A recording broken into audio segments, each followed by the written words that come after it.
What are the 4 dimensions of emotional intelligence? Because if you know each one, you can focus and build your emotional intelligence.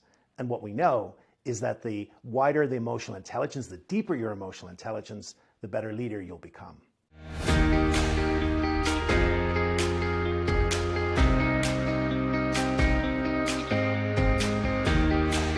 During the emotional intelligence training that I offer, one of the questions that I ask is, who is the most memorable leader you've ever worked for?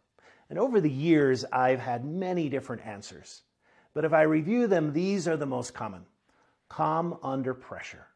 They were able to improve my style. They were able to coach me and to mentor me. They were able to listen. They were able to listen without judgment. They were optimistic. They had a can-do attitude. And what have all these got in common? They're all elements of emotional intelligence.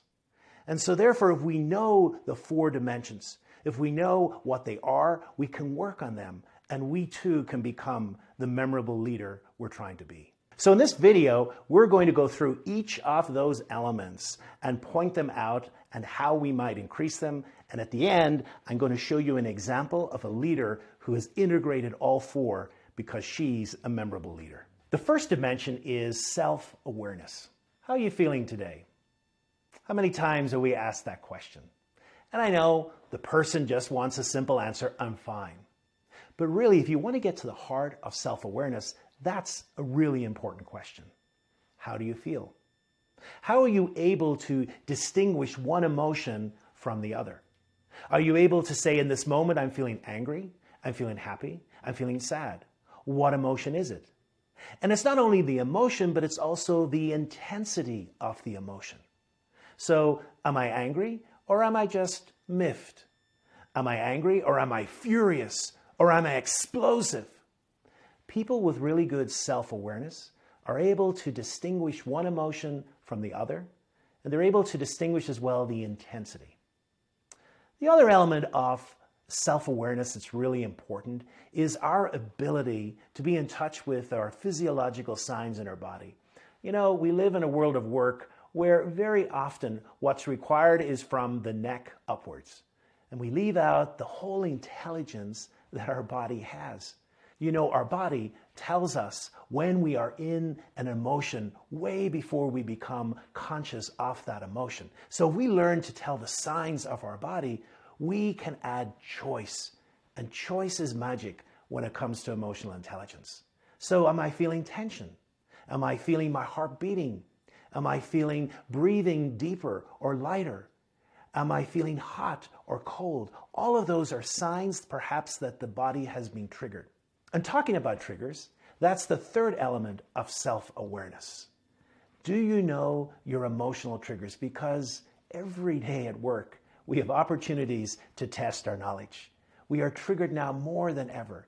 And knowledge of those triggers, how we're triggered, why we're triggered, once again, gives us incredible knowledge that we can add choice into how we respond. The second dimension is self-management. Now, it's one thing to know all the things of self-awareness, to know what emotions we have, to know the strength of those emotions, their intensity, to know the signs in our body. But we also have to have a toolkit to use so that we can manage those emotions as well. You know, a few years ago, I was in Hawaii. And if you've ever been there, you'll know that some of the beaches are rather obscure. And the only way you get to them is by reading the mile marker. And it might be an entrance 200 yards behind a mile marker. Well, we tried to get to this beach and we got hopelessly lost. And so we turned down to this little house to ask for information about where we were. And there was a gentleman there who was carving a wood bowl. And he said, you know, if I had $1 for every person that asked me that they got lost, I'd be a rich man. But I got fascinated at this bowl that he was carving. And as I looked, I spent 2 or 3 hours with him.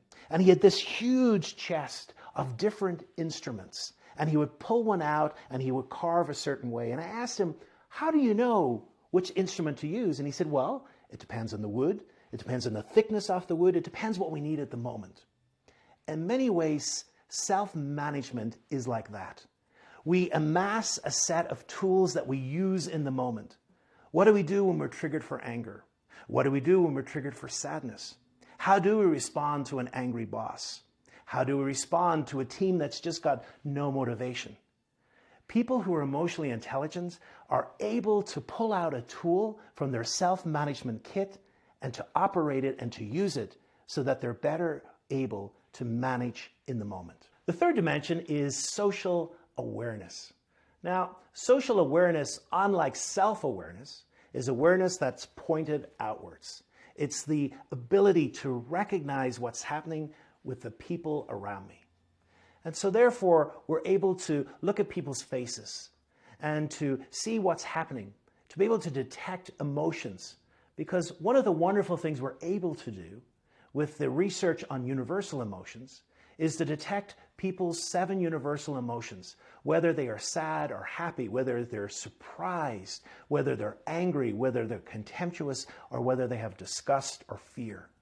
And we're able to read that in people's faces, and that gives us knowledge to become aware in the moment of what's going on in the situation.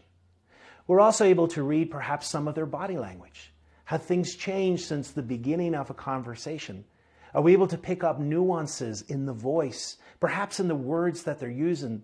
Perhaps it's a change in their vocal tone. All of these provide us with data that can help us be aware in the moment. And emotional intelligence helps us in picking up these signs. The fourth and final dimension is relationship management. So we're building this up in a set of blocks. We've become aware of ourselves. We're able to manage some of the emotions that we're feeling. We've now been able to look at what's happening in front of us with others and social awareness. And now this last dimension, it's all about relationship management. How do I manage the relationships around me? And this skill set really brings everything together. It's the ability, for example, to deal with conflict in the moment. You know, whenever you bring 2 people together, inevitably at some time there is going to be conflict. And conflict brings up so many different emotions. So are you able to react and to respond to the conflict in the moment? People that have really good relationship management skills, I find, also are curious. They're curious about the other person.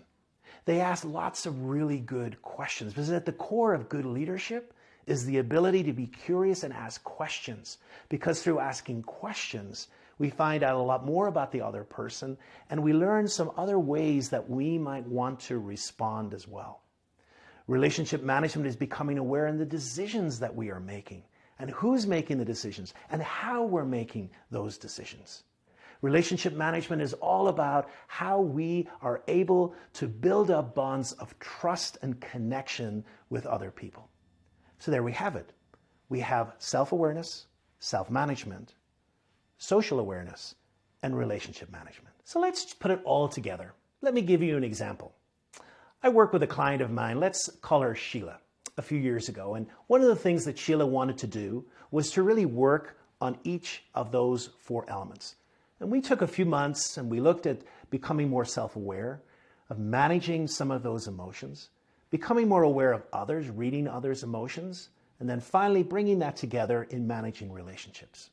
And I remember one session that we had, she came in with a huge smile on her face and she said, "I think I nailed it." I said, "Tell me more." She talked about a project that had to be delivered with a really tight time crunch. And everyone was feeling the stress of the time limit. She had a meeting one afternoon and knew that it would be a particularly tense meeting because the deadline was looming. Before she left for the meeting, she took some time to check in with herself. She became more self-aware.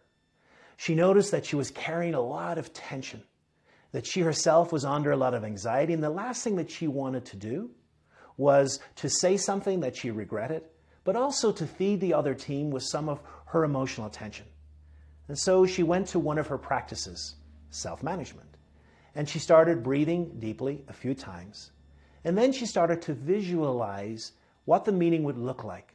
She visualized it being successful. She visualized her being able to calm people in the midst of their anxiety. She was able to deal with whatever pressures with a lot of grace. And with that, she stepped away and went into the meeting. The minute she went into the meeting, she could feel the tension in the air. Social awareness. And so she sat down. She recognized what was happening, and she said, look, I know everyone is under a lot of tension, but I'm sure as a team we can really pull through. And one by one, each person reported, and then it came to Tom.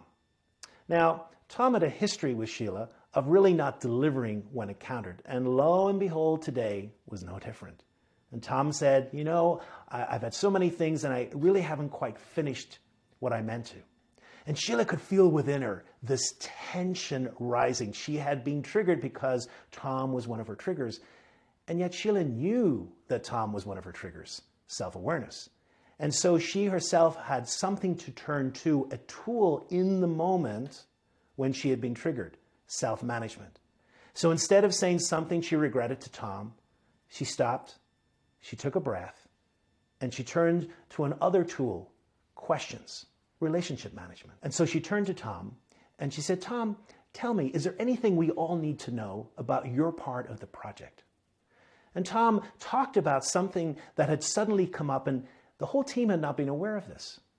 And because of Sheila's ability to ask a question in the moment rather than critique Tom, the team became aware of something else that they needed to deal with before the final delivery.